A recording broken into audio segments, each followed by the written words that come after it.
Hello मेरे प्यारे प्यारे क्लास 10th के योद्धाओं, कैसे हो आप सब? कैसे चल रही है आपकी पढ़ाई? उम्मीद है प्यारे बच्चों आप भी अच्छे होंगे, आपकी पढ़ाई बेहतर चल रही होगी। मैं राजा यादव स्वागत करता हूं आपका अपने YouTube channel SWR online classes में। तो प्यारे बच्चों, हर दिन की भांति आज भी हम आपके लिए लेकर आ गए हैं एक और महत्वपूर्ण वायरल पेपर 2024 और 25 बोर्ड का। ठीक है, तो आज हम आपके लिए लेकर आए हैं ये वायरल पेपर जो कि आपके लिए बहुत ही महत्वपूर्ण है। यह आपको कह सकते हैं इस पेपर से 95 से 100 नंबर या 98 नंबर दिलाकर ही जाएगा। क्योंकि यह ऐसा सेट है जो आपके पेपर में कई बार पूछा गया है और कई बार इसमें सारे प्रश्न आपके पेपर में भी आएंगे। तो समय न व्यतीत करते हुए आइए शुरू करते हैं आपका बहुत महत्वपूर्ण वायरल पेपर 2024-25 825 सेट। देखिए 825 इसका नंबर JD रहेगा। इसी प्रकार आपके बोर्ड एग्जामिनेशन में भी यह आएगा। ठीक है, तो आपके आने वाली परीक्षा में यह बहुत ही महत्वपूर्ण भूमिका निभाने वाला है जो कि आपको बहुत सारे नंबर दिलाने का भी काम करेगा। ठीक है प्यारे बच्चों, तो आइए देखते हैं।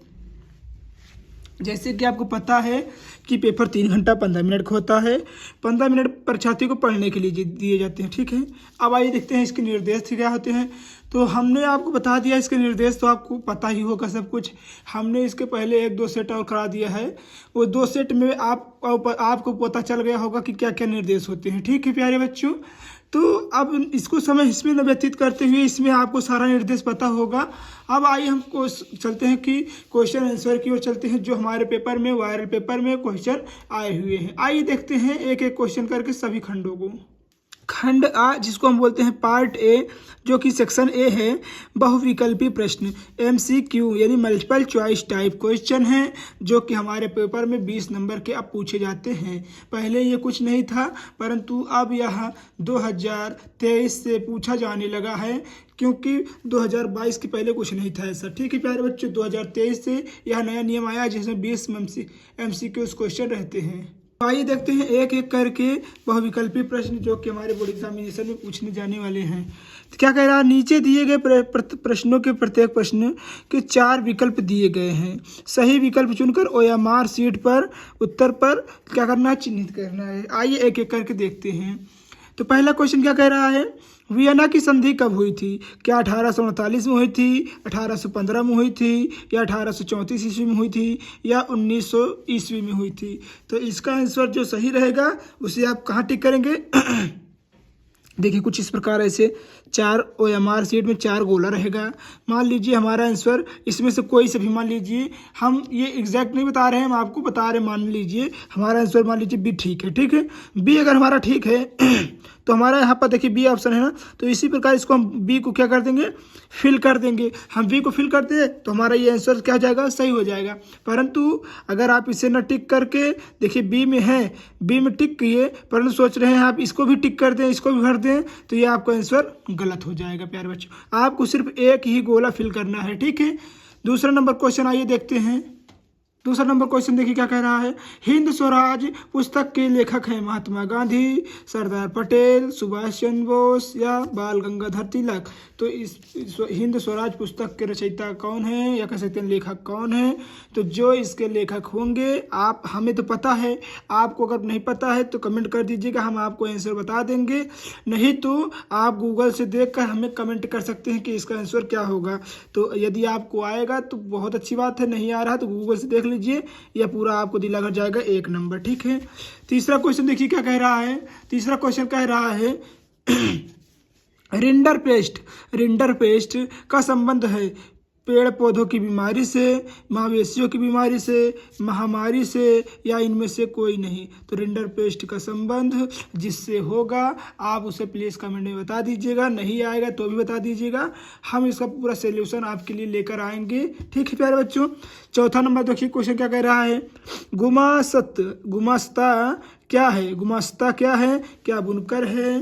कपड़ा व्यवसायी हैं? वेतनभोगी कर्मचारी हैं? या फिर ऊन बेचने वाले हैं? तो इसमें से चारों में से जो ऑप्शन सही रहेगा उससे आप टिक कर दीजिएगा और उसके सामने समझ लीजिएगा सही रहेगा आंसर, तो आपको मिल जाएंगे पूरे के पूरे 1 नंबर। ठीक है, अगर नहीं आएगा तो आप कमेंट कर दीजिएगा, इसका पूरा सोल्यूशन हम आपके लिए लेकर आएंगे, तो आपको पूरा सोल्यूशन पूरा आंसर करवा देंगे। ठीक है, आपको चिंता करने की बिल्कुल भी आवश्यकता नहीं है।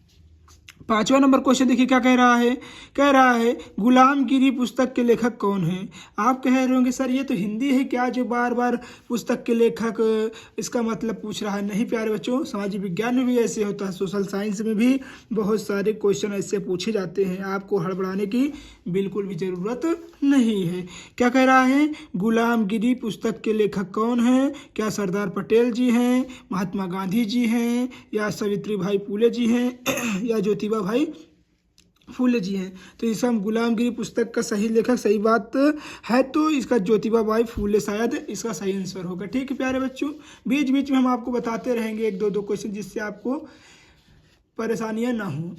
श्रीलंका स्वतंत्र राष्ट्र कब हुआ था? क्या 1947 में हुआ था, 1948 में हुआ था, 1957 में हुआ था, या 1981 में हुआ था? तो श्रीलंका कब स्वतंत्र हुआ था? श्रीलंका को आज़ादी कब मिली थी? इसे आप कहाँ बताएंगे? इसे आप बताएंगे कमेंट में। अगर यदि आप कमेंट में बता देते हैं तो हम आपको बता देना चाहते हैं कि यह आपको लॉन्ग टाइम तक याद रहेगा, क्योंकि अगर जो बच्चा अपने से सर्च करता है और किसी को बताता है तो उसको लॉन्ग टाइम तक यह आंसर याद रहता है, कोई सा भी आंसर हो। ठीक है प्यारे बच्चों, आइए देखते हैं 7वां नंबर क्वेश्चन क्या है। देखिए 7वां नंबर क्वेश्चन क्या कह रहा है?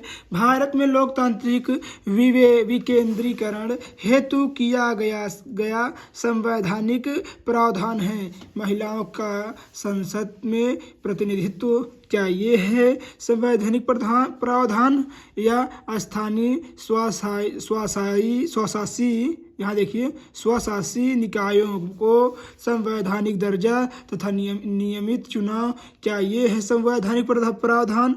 न्यायपालिका को स्वतंत्रता मिलना क्या ये है संवैधानिक प्रावधान?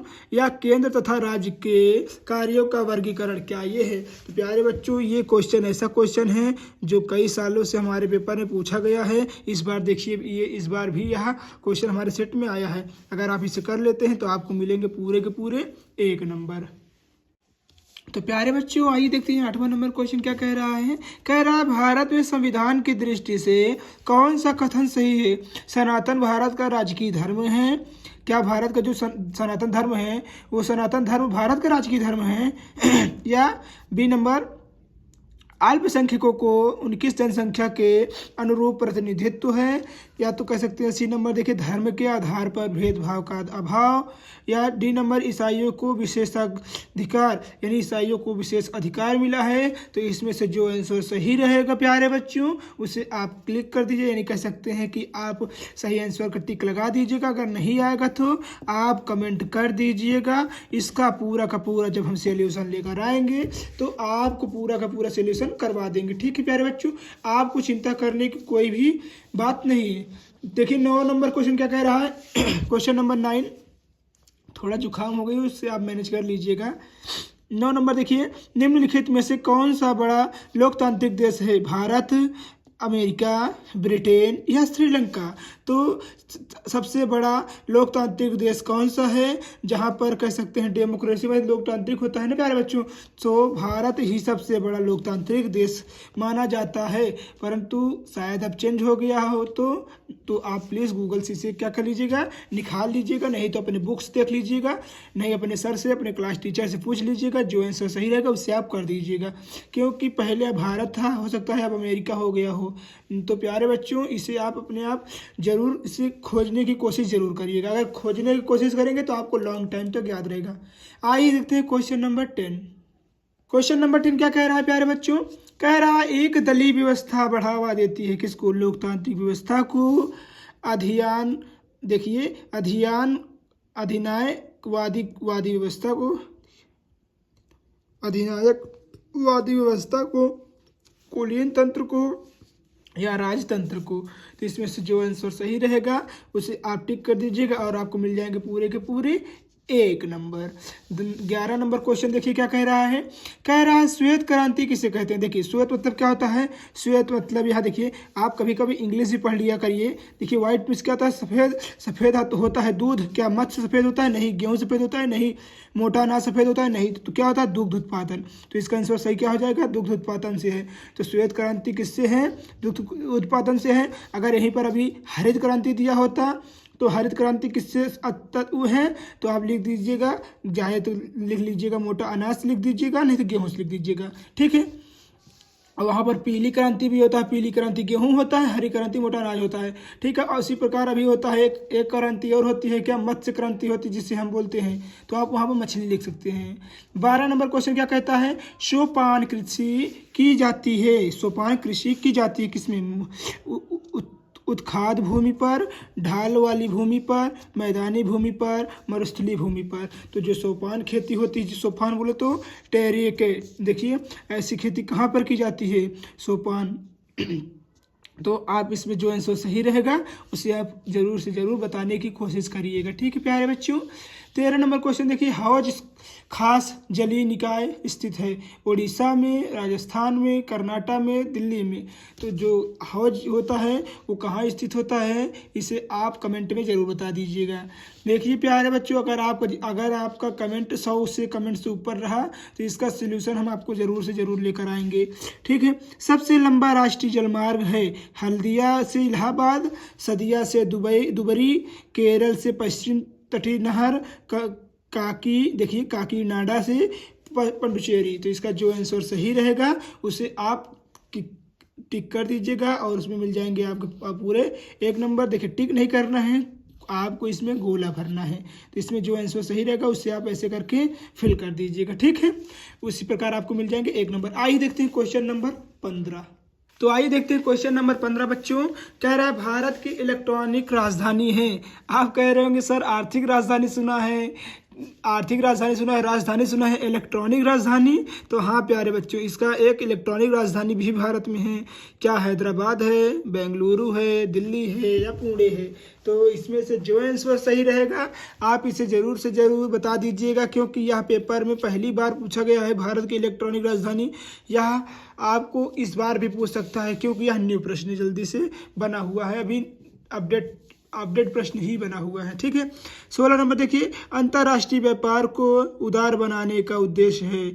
IMF का, WTO का, NATO का, जिसको बोलते हैं नाटो, या कह सकते हैं वर्ल्ड बैंक। तो अंतर्राष्ट्रीय व्यापार बनाने का किसका है बच्चों? तो इसका आप जरूर से ज़रूर यहाँ देखिए बी नंबर आंसर सही हो जाएगा। वर्ल्ड ट्रेड ऑर्गेनाइजेशन, इसका यही शायद आंसर बी नंबर सही हो जाएगा। नहीं अगर आपको लग रहा है गलत है तो आप प्लीज़ गूगल से निकाल लीजिएगा। 17 नंबर क्वेश्चन देखिए क्या कर रहा है। राष्ट्रीय उपभोक्ता दिवस कब मनाया जाता है? 24 दिसंबर, 5 जून को, 10 दिसंबर को, 24 अक्टूबर को। तो इसका जो आंसर सही रहेगा उसे आप जरूर से ज़रूर बता दीजिएगा। आइए देखते हैं प्यारे बच्चों क्वेश्चन नंबर 18, जो कि बहुत ही महत्वपूर्ण है। देखिए यहाँ पर कह रहा है 18 नंबर क्वेश्चन क्या कह रहा है कि वर्ष 2017-18 में द्वितीय क्षेत्र में कितने प्रतिशत श्रम को रोजगार प्राप्त था? क्या 49%, 15%, 11% या 25%? तो इसका जो आंसर सही रहेगा वो हमारे प्यारे बच्चों आप इसे कमेंट में बताना नहीं भूलिएगा। आइए देखते हैं क्वेश्चन नंबर 19। बस 2 MCQs और बचे हैं, उसके बाद हम चलेंगे खंड बी यानी पार्ट बी की ओर। देखते हैं क्वेश्चन नंबर 19 क्या कह रहा है। वर्ष 2019 में भारत में जन्म के समय संभावित आयु कितनी थी? 68.8 वर्ष थी, 72.8 वर्ष थी, 75.8 वर्ष थी या 67.8 वर्ष थी? तो इसका जो आंसर सही रहेगा उसे हमारे प्यारे बच्चों कमेंट में ज़रूर बताइएगा। ठीक है प्यारे रसगुल्लों। 19 नंबर क्वेश्चन देख लीजिए आप। अब आइए देखते हैं 20 नंबर क्वेश्चन क्या कह रहा है। वर्ष 2012 में भारत के प्रति 1000 ग्रामीण परिवारों में कितने प्रतिशत परिवारों के साख, देखिए साख का स्रोत व्यावसायिक बैंक थे।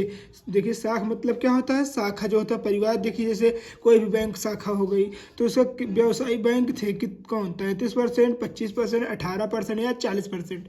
इसका आंसर जो सही रहेगा उसे आप बता दीजिएगा कमेंट में, नहीं आएगा तो भी कर दीजिएगा, हम आपको पूरा सोल्यूशन जरूर बताएंगे। देखिए अब आइए देखते हैं खंड बा यानी सेक्शन बी देखते हैं, जो कि हमारे लिए अत्यंत ही महत्वपूर्ण है, जो कि वर्णनात्मक है। यानी कह सकते हैं कि 2 नंबर वाले 4 नंबर वाले प्रश्न रहेंगे, यानी 2 क्वेश्चन रहेंगे एक खंड में, तो उसी को आपको करना रहेगा। आइए देखते हैं निम्नलिखित क्या कह रहा है खंड बा में यानी बी में। तो निम्नलिखित प्रश्नों में उत्तर प्रत्येक लगभग 80 वर्ड में लिखना है, यानी 80 शब्दों में लिखना है। क्या कह रहा है, आर्थिक महामंदी के 2 प्रमुख कारणों का उल्लेख कीजिए। आर्थिक महामंदी से आप क्या समझते हैं, या ऐसा भी क्वेश्चन आपसे पूछ सकता है, या आर्थिक महामंदी के 2 प्रमुख क्या कारण है उसका भी उल्लेख करिए। इस यह भी आपको इस प्रकार भी पूछ सकता है।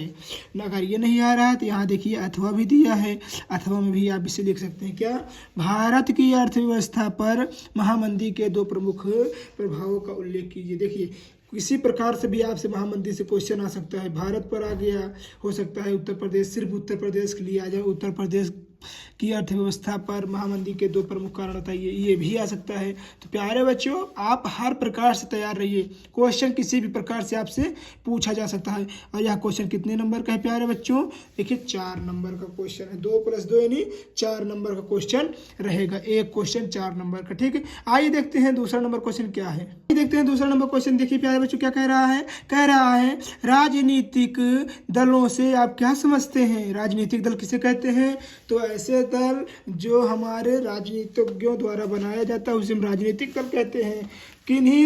देखिए इनमें से किन्हीं 2 कार्यों का उल्लेख कीजिए। तो राजनीतिक दल के क्या कार्य होते हैं उसको आपको बताना रहेगा। तो ये कितने नंबर का रहेगा, देखिए 1 + आधा यानी 2 नंबर का रहेगा। ठीक है, फिर देखिए क्या कह रहा है, अगर वो नहीं आ रहा है तो अथवा वाला प्रश्न देख लीजिए, अथवा भी दिया है यही। तो इसमें क्या मिलता है प्यारे बच्चों, बेनिफिट मिलता है। ठीक है, लोकतंत्र की किन्हीं 2 प्रमुख चुनौतियों का वर्णन कीजिए। तो लोकतंत्र की किन्हीं 2 चुनौतियों का वर्णन करना है, अगर आप कर देते हैं तो आपको मिलेंगे पूरे के पूरे 4 नंबर। देखिए यहाँ पर 4 नंबर मिल गया ना। फिर देखिए तीसरा नंबर क्वेश्चन देखिए क्या कह रहा है औद्योगिक प्रदूषण के नियंत्रण हेतु विभिन्न उपायों को सुझाइए। तो जो औद्योगिक प्रदूषण होता है उसके नियंत्रण हेतु जो विभिन्न उपायों को बताइए या सुझाइए। देखिए अथवा वाले प्रश्न देखिए क्या कह रहा है, ऊर्जा के परंपरागत स्रोतों का वर्णन कीजिए। तो ऊर्जा के कितने स्रोत होते हैं, नवीनीकरण स्रोत होते हैं और एक अनवीनीकरण होते हैं। तो यही दोनों के बारे में लिख देना है और आपको मिल जाएंगे पूरे के पूरे 4 नंबर। ठीक है प्यारे बच्चों, आइए देखते हैं क्वेश्चन नंबर 4 क्या कह रहा है।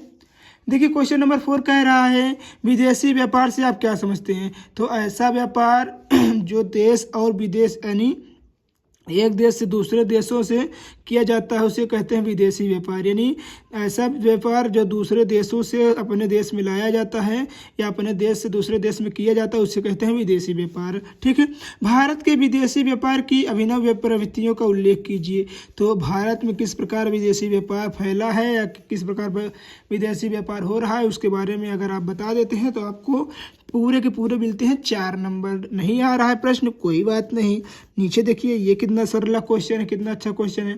क्या सरकारी स्वामित्व वाले सार्वजनिक क्षेत्र के महत्व का रेखांकित कीजिए। यानी आपको जो सरकारी स्वामित्व वाले जो कहते हैं गवर्नमेंट होता नहीं प्यारे बच्चों, गवर्नमेंट ओनर्ड होता है ना, जैसे जो गवर्नमेंट कॉलेज हो गया, गवर्नमेंट स्कूल हो गया, गवर्नमेंट हॉस्पिटल हो गया, तो यही होता है सर, यही होता है, इसी के बारे में आपको वर्णन करना है।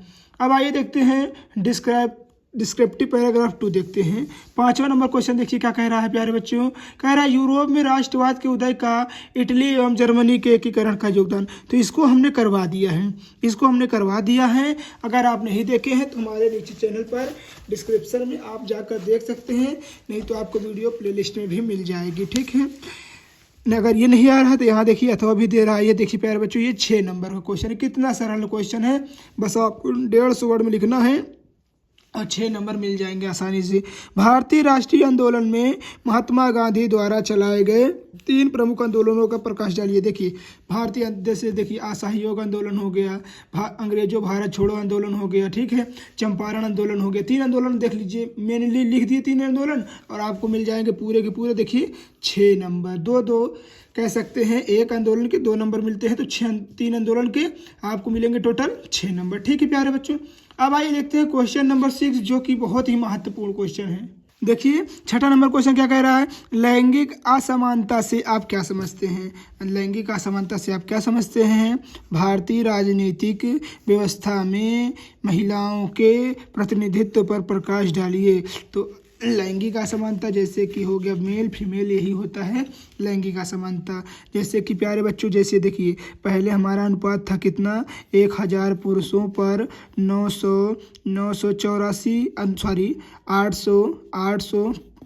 865 या तो कह सकते हैं 898 महिला थी, परंतु अब 1000 पुरुषों पर शायद 941 महिला हो गई हैं। ठीक है, ये हम आपको आंकड़ा बता रहे हैं, इसी को कहते हैं लैंगिक असमानता। तो देखिए यहाँ पर 1000 पुरुष हैं, यहाँ पर 941 महिला हैं, यानी कह सकते हैं कि 59 पुरुष कहाँ जाएंगे, इसी को कहते हैं लैंगिक असमानता। ठीक है, उम्मीद है आपको यह क्वेश्चन बहुत अच्छा लग रहा होगा। यदि वीडियो अच्छी लग रही है तो प्लीज़ वीडियो को लाइक कर दीजिएगा, चैनल पर नहीं है तो सब्सक्राइब कर दीजिएगा और अपने दोस्तों और भाइयों तक शेयर करना नहीं भूलिएगा। ठीक है, आइए देखते हैं अथवा वाला प्रश्न क्या कह रहा है। कह रहा भारत की संघानात्मक व्यवस्था की प्रमुख विशेषताओं का वर्णन कीजिए। तो भारत के जो संघात्मक जो व्यवस्था है उसका वर्णन करना है। आइए देखते हैं 7वां क्वेश्चन, जो कि बहुत ही महत्वपूर्ण क्वेश्चन है, बहुत ही सरल क्वेश्चन है। नवीनीकरण योग्य एवं पुनः चक्रीय संसाधन को परिभाषित कीजिए। जो नवीनीकरण योग्य एवं पुनः चक्रीकरण संसाधन होता है, ऐसे संसाधन जिनको पुनः निर्मित किया जाता है उन्हें कहते हैं नवीनीकरण संसाधन। ठीक है, चक्रीय संसाधन ऐसे संसाधन जो घूम फिर कर वहीं पर आ जाते हैं उन्हें कहते हैं चक्रीय संसाधन। ठीक है, सतत पोषणीय विकास में इनके क्या योगदान होते हैं, तो इसके बारे में भी बताना है। तो आपको मिल जाएंगे पूरे के पूरे 6 नंबर। ठीक है प्यारे बच्चों, अगर ये क्वेश्चन नहीं आ रहा तो यहाँ देखिए अथवा भी आ रहा है। क्या, वनों का वर्गीकरण प्रस्तुत कीजिए। बहुत सरल क्वेश्चन है, वनों के बारे में बताना है बस।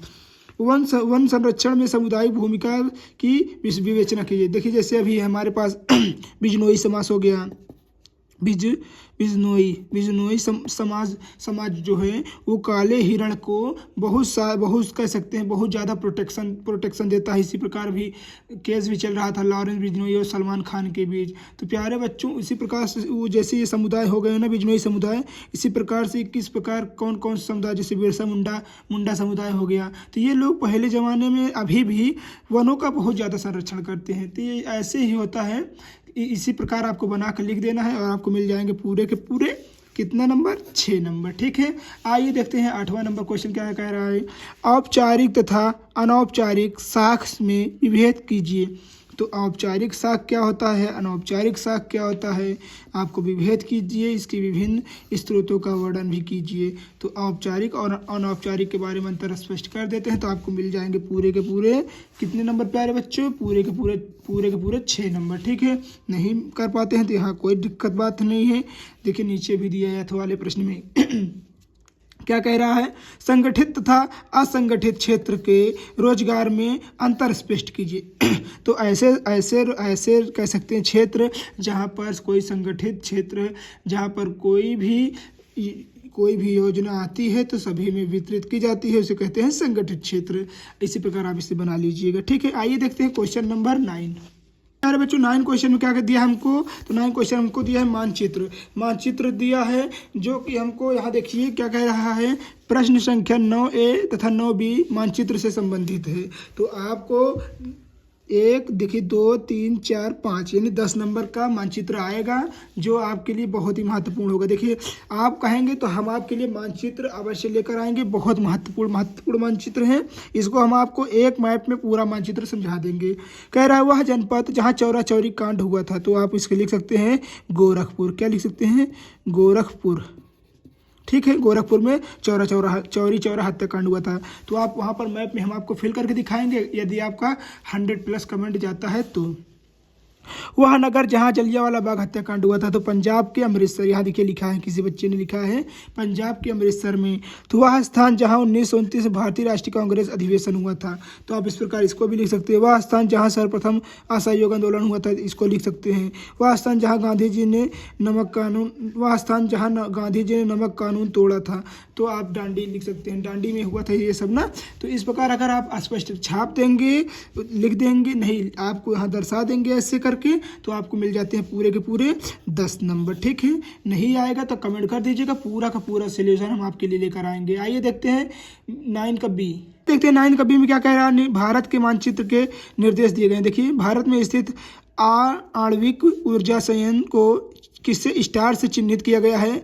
तो कहाँ पर भारत में आणविक ऊर्जा संयंत्र जो मतलब कह सकते हैं कि ये जगह है, इसको स्टार से चिन्हित करना, जहाँ पर होगा वहाँ स्टार बना लीजिएगा, कुछ और नहीं बनाइएगा, नहीं तो गलत हो जाएगा। अगर आप सोच रहे हैं कि हम ऐसे बना दें, देखिए अगर ऐसे बनाएंगे तो यह इसका आंसर सही हो जाएगा ना। तो प्यारे बच्चों ऐसे नहीं करिएगा, जो जिसका चिन्ह दिया है उसका चिन्ह ऐसे से बना देना है। फिर देखिए, उत्तर प्रदेश में स्थित सॉफ्टवेयर टेक्नोलॉजी पार्क को देखिए इस प्रकार दर्शाना है। ठीक है, उसी प्रकार तमिलनाडु राज्य में स्थित लौह इस्पात को इस प्रकार चिन्ह से दर्शाना है। उसी प्रकार देखिए चौथा नंबर क्या कह रहा है। दक्षिण भारत का रेशम वस्त्र उद्योग का एक प्रधान राज्य को हम इस प्रकार दर्शाते हैं। फिर 5वां नंबर देखिए, उत्तराखंड राज्य में स्थित प्रमुख बांध को हम कुछ इस प्रकार दर्शाते हैं। तो इस प्रकार इसमें चिन्ह दिया गया है, आप चिन्ह द्वारा ही दर्शाइएगा, अपने से नहीं लिखिएगा, नहीं आपका पूरा आंसर गलत हो सकता है। अब आइए देखते हैं। देखिए प्यारे बच्चों, देखिए ये जो है आप सोच रहे होंगे सर ये भी है तो ये भी नहीं है। अगर आप इसे लिख देंगे तो आपको गलत हो जाएगा। क्यों कि लिखा है इसमें ना, देखिए केवल दृष्टिबाधित परीक्षार्थियों के लिए मानचित्र कार्य विकल्प के रूप में है।